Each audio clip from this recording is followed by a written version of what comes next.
आपने कहा कन्वर्जन आजकल ज़्यादा चला है, तो एक हमारे मित्र ने पूछा था कि अगर कभी इस्कॉन से अगर आपका पॉडकास्ट हो, ज़रूर पूछेगा, तो अपने याद आ गया अभी। देखते हैं कि इस्कॉन शहरों में बहुत एक्टिव हैं, क्या गांव में जा के वो बताते हैं कि कृष्ण कौन है? क्या विलेज तक इस्कॉन पहुंच पाया है?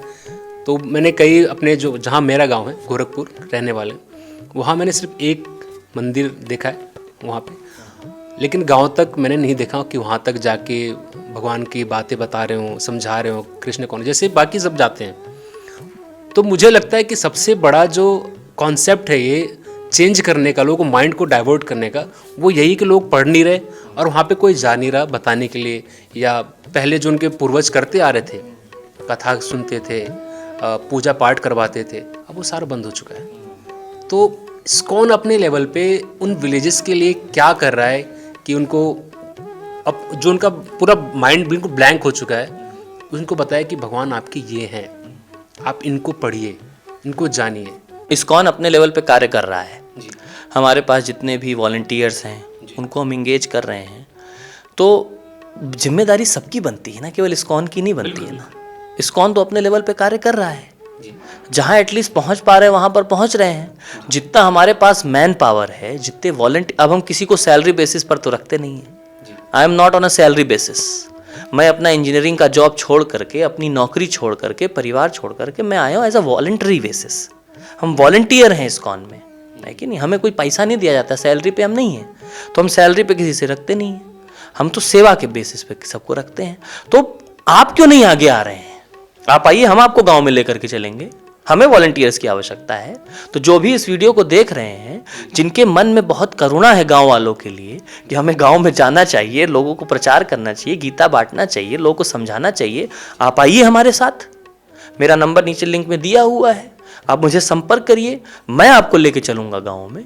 हमें तो आवश्यकता है मैन पावर की, लेकिन क्या है कि लोगों को छुट्टी नहीं है।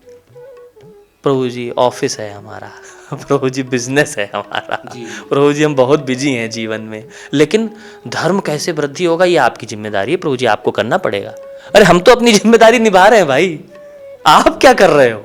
तो इसीलिए हर एक नागरिक की जिम्मेदारी बनती है, हर एक नागरिक की जिम्मेदारी बनती है। हम तो स्टडी करते हैं ना, क्रिश्चियंस का भी स्टडी करते हैं कि वो कैसे प्रचार में हेल्प करते हैं। क्रिश्चियन मिशनरीज का भी हम स्टडी करते हैं, वो लोग कैसे प्रचार में हेल्प करते हैं, है कि नहीं। अपनी जॉब बिजनेस सब होने के बावजूद भी लोग वॉलंटरी बेसिस पर जाते हैं, गांव गांव में जाकर के लोगों के पास जाते हैं और उनको समझाते हैं अपने धर्म के बारे में। हमारे पास समय ही नहीं है प्रभु जी, है कि नहीं। तो समय निकालना पड़ता है। केवल एक संस्था को आप, ऑफ कोर्स हम इसको एक्सेप्ट करते हैं कि हमें और प्रचार करना है, हम तो और शक्ति लगाने को तैयार हैं, लेकिन हमें मैन पावर भी तो चाहिए। आप आइए, हमारे वॉलंटियर बनिए, हम आपको लेकर के चले में गांव गांव में। हमारे इस्कॉन का एक कैंपेन है, इस्कॉन विलेज प्रीचिंग कैंपेन, तो उसमें हम गांव गांव में जाते हैं। अभी यहीं पे आप गाजियाबाद के पास एक गांव है कंदौला में वहाँ के 7-8 गाँवों के सरपंच और सबने मिल करके, पंचायतों ने मिल करके हमें ज़मीन दिया, वहाँ पर हमने मंदिर बनाया, संकीर्तन मंदिर।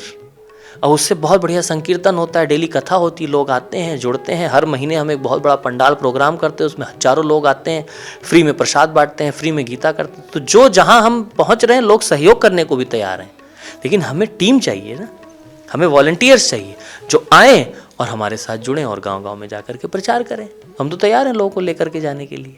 जो ऐसा बोलते हैं कि सिर्फ ये रिस्पॉन्सिबिलिटी आप लोगों की है, तो ऐसा क्या उपाय बताना चाहते हैं या ऐसा क्या स्टेप बताना चाहते हैं लोगों को कि वो छोटे छोटे अपने लेवल तक वो आगे उस चीज़ को प्रचार कर सके या उनको बता सके? देखिए बहुत अच्छा है, इस प्रचार करने के लिए सबसे पहले आपको खुद पढ़ना पड़ेगा। बिल्कुल, जो प्रचार वही कर सकता है जो खुद पढ़ रहा है। तो आप सबसे पहले तो खुद पढ़िए गीता, और जितना समझ में आ रहा है दूसरे को बताओ। जो आप श्री चैतन्य महाप्रभु की बात कर रहे थे, चैतन्य महाप्रभु ने यही कहा, भारत भूमि ते होइले मनुष्य जन्मजार, जन्म सार्थक करी कर परोपकार। भारत भूमि में जिसका जन्म हुआ है, उसका जन्म बहुत ही जिम्मेदारी के साथ हुआ, वो बहुत भाग्यशाली है। उसको अपना जन्म भी सार्थक करना है और दूसरे का जन्म भी सार्थक करना है। हम बहुत पुण्य भूमि में जन्म हुआ है हमारा, भारत भूमि में। इस भूमि में जिसने जन्म लिया बहुत पुण्यात्मा है। तो यहाँ पर जो हमने जन्म लिया, खुद के जन्म को भी सार्थक करें शास्त्र पढ़ के, और ये दूसरों को बता करके दूसरे के जन्म को भी सार्थक करें। ये फॉर्मूला हमें अपने जीवन में अपनाना चाहिए। तो जितना आप पढ़ पा रहे हैं, जितना समझ पा रहे हैं, लोगों को बताइए, साथ में बैठिए। और जैसे मैंने कहा, कीर्तन करना कोई बहुत मुश्किल काम तो है नहीं। प्रभु जी हमारे पास तो इंस्ट्रूमेंट नहीं, हमें कुछ बजा, अरे ताली बजाना आता है, दोनों हाथों से ताली बजाओ, 5-6 लोगों को लेकर के बैठो, हरे कृष्णा कृष्णा कृष्णा हरे हरे, हरे राम राम राम हरे हरे।